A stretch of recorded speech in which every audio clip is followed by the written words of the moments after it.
రామా ఏం వాళ్ళని అడుక్కునేదిరా నువ్వు చెప్తా ఏం అడుక్కునేదని వాళ్ళని అడుక్కునేది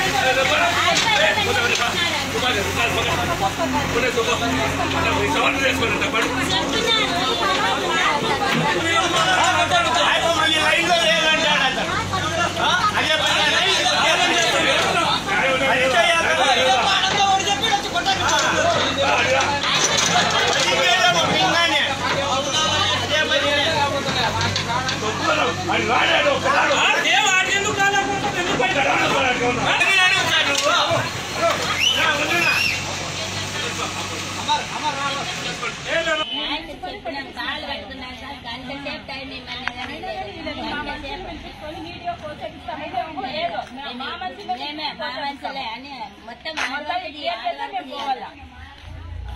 స్టార్ట్ తీసుకురండి ఇది వరకు నేను తీసేయండి సార్ అని చెప్తాను. అయినా కానీ కాలం మీద కాలు వేస్తాము, కాల వీడుంది ఆడగొట్టే పని ఇద్దరు పోయినా కాలం మీద కాలం కూడా అయినా కానీ కాలం మీద ఏదో కాలం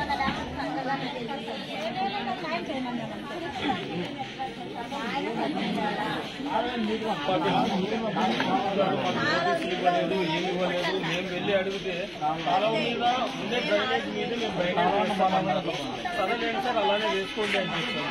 కానీ మేడము నాగవల్లి మేడం గారు వచ్చేసి మీది కాంపౌండ్ గోడ అడ్డం ఉంది అని చెప్పేశారు. మేడం సార్ ఇలా చెప్పారు కదండి అంటే ఎవరు చెప్పారు ఏం చెప్పారు అని మేడము మా మీదకే చాలా సీరియస్ గా మాట్లాడారు. సర్లేండి మేడం అలాగే కానివ్వండి అంటే కాంపౌండ్ గోడ ఒకటి తీసేస్తామన్నారు. ఓకే మేడం అన్నాము. మొన్న వచ్చారు కాంపౌండ్ గోడ తీసేశారు. మార్కింగ్ ఇవ్వలేదు, నోటీస్ ఇవ్వలేదు, ఏమి ఇవ్వలేదు.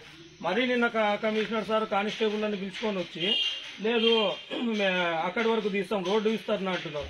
రోడ్డు విస్తరణ ఇప్పుడు ఎందుకు చేస్తున్నారు సార్? మీరు డ్రైనేజ్ మీద అన్నారు. మీరు ఏమన్నా రోడ్డు వేస్తున్నారా చెప్పండి, రోడ్డు విస్తరణ చేయండి అని చెప్పాము. లేదు మేము మీది కార్నర్లో ఇబ్బందిగా ఉంది అన్నాం. అటువైపు వైసీపీ వాళ్ళది కూడా కార్నర్లో చాలా ఇబ్బందిగా ఉంది సార్, మరి అక్కడ చేయండి సార్, మాది తీసేసిన మాకు ప్రాబ్లం లేదు, అక్కడ కూడా చేయండి రోడ్డు విస్తరణ అంటే మేము అక్కడికి వెళ్ళాము, అక్కడ ఏం లేదు అనేసి చెప్తున్నారు.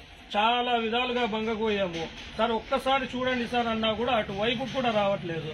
ఇంకా మరి వచ్చేసి బాత్రూమ్స్ ఉన్నాయి, మాకు 1 డే అన్న టైం ఇవ్వండి, లేడీస్ పోవడానికి చాలా ఇబ్బంది అవుతుందంటే లేదు మేము వినము, కొట్టేస్తాం, ఇంకెక్కువ మాట్లాడితే మెయిన్ డోర్ వరకు తీసేస్తాం, నీ చేతనైండే చేసుకోపు అనేసి కమిషనర్ సార్ మాట్లాడేసి వెళ్ళిపోయారు. కొట్టద్దంటే కొట్టారు. రోజుసేపు అవకాశం ఏమన్నా మాకు ఇవ్వలేదు, వాళ్ళు నోటీసులు ఇవ్వలేదు, వాళ్ళు ఏంటివి ఇవ్వలేదు సార్. మాకు వచ్చినారు ఒక రోజు ఏమో కొడతాము అన్నారు. సరే సార్ మేము ఉండము, మాకు ఇప్పుడే ఇది అవుతుంది మళ్ళీ రాండి అన్నాం. లేదు కొట్టేస్తాం మేము అన్నారు. సరే సార్ మాకు ఆట ఇంకా ఒకే సరే నేను చేయండి అన్నాం. లేదు మీకే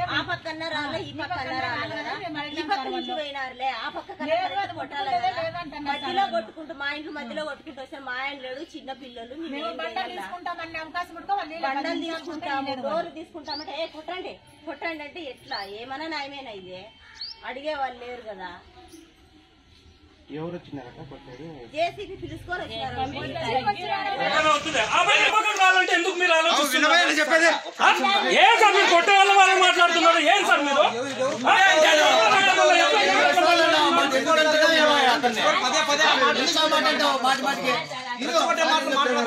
రండి ఇటు నుంచి కాదు ఆ పక్క చూడండి. ఎందుకు ఏకపక్షంగా తెలుగుదేశం పార్టీ సానుభూతిపరమైన ఉద్దేశంతో మేము అభివృద్ధికి ఆటంకం కాదు, అభివృద్ధిని కూడా మేము కూడా కోరుకుంటున్నాము తెలుగుదేశం పార్టీ తరఫున. అయితే మీరు కొన్ని గృహాలనే కొట్టి కొన్ని గృహాలను అట్టే పెట్టడం సమంజసం కాదు. మీరు ఖచ్చితంగా అభివృద్ధి చేస్తామన్నప్పుడు ఇక్కడ చూడండి, మొదట్లో అక్కడి నుంచి ఖచ్చితంగా ఒకటే లైన్లో తీసుకొని వచ్చి అందరివి సరిసమానంగా తీసేసింటే మేము కూడా ఒప్పుకునేవాళ్ళం. కొన్ని చోట్ల తెలుగుదేశం పార్టీ సానుభూతి పనులు, కొన్ని చోట్ల కొంతమంది వైసీపీ వాళ్ళ ఉన్నాయని వాళ్ళ విడిచిపెట్టి ఇలా ఈ విధంగా చేయడం అది సమాచారం కాదు. కాబట్టి మేము ఒకటే కోరుతున్నాం, ఏదైతే ఈ యొక్క మారుతీనగర్ లో మీరు ఈ యొక్క డ్రైనేజీలకి ఈ ఇల్లు పడగొట్టారో వాళ్ళు చాలా ఇబ్బందికరంగా ఉన్నారు. వాళ్ళు కనీసం బాత్రూమ్ పోవడానికి కనీసం ఒక రోజు టైం ఇవ్వమంటే కూడా ఇవ్వలేకపోయినారు. గత 6 నెలల క్రితమో 7 నెలల క్రితమో నోటీసులు ఇచ్చారు, ఇంతవరకు ఈ సగాలకు రాలే.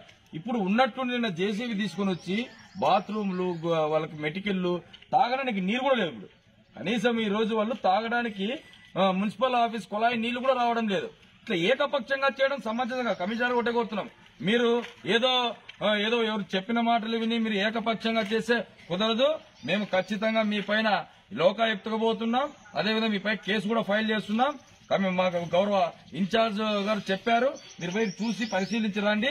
మీకు ఏదైనా అధికారులు ఏదైనా తప్పుంటే ఖచ్చితంగా వాళ్ళ పైన మేము కోర్టుకు పోతాం. మీరు ఏదైనా ఉంటే ఏకపక్షంగా చేయకోకుండా ప్రజలకి అందరికీ కన్వెంట్ ఉండే విధంగా మీరు చేయాలి. కానీ మీరు గవర్నమెంట్ సర్వర్ అని మీరు ఒక పార్టీకి సర్వర్ గా చేస్తున్నారు కాబట్టి మేము దీన్ని ఖండిస్తున్నాం. కమిషనర్ గారి పైన, టౌన్ ప్లానింగ్ అధికారి పైన, లోకాయుక్తలో, అదేవిధంగా ఇక్కడ పోలీస్ స్టేషన్ లో కూడా కేసు ఈ రోజు పెట్టబోతున్నాం. ఇక్కడ ఎవరైనా స్పందించకపోతే లోకాయుక్తలపై అక్కడ కూడా మేము న్యాయం జరిగేంత వరకు వీళ్ళ యొక్క బాధితుల పక్షాన పోరాడే విధంగా తెలుగుదేశం పార్టీ అండగా ఉంటుంది కూడా తెలియజేస్తున్నాం.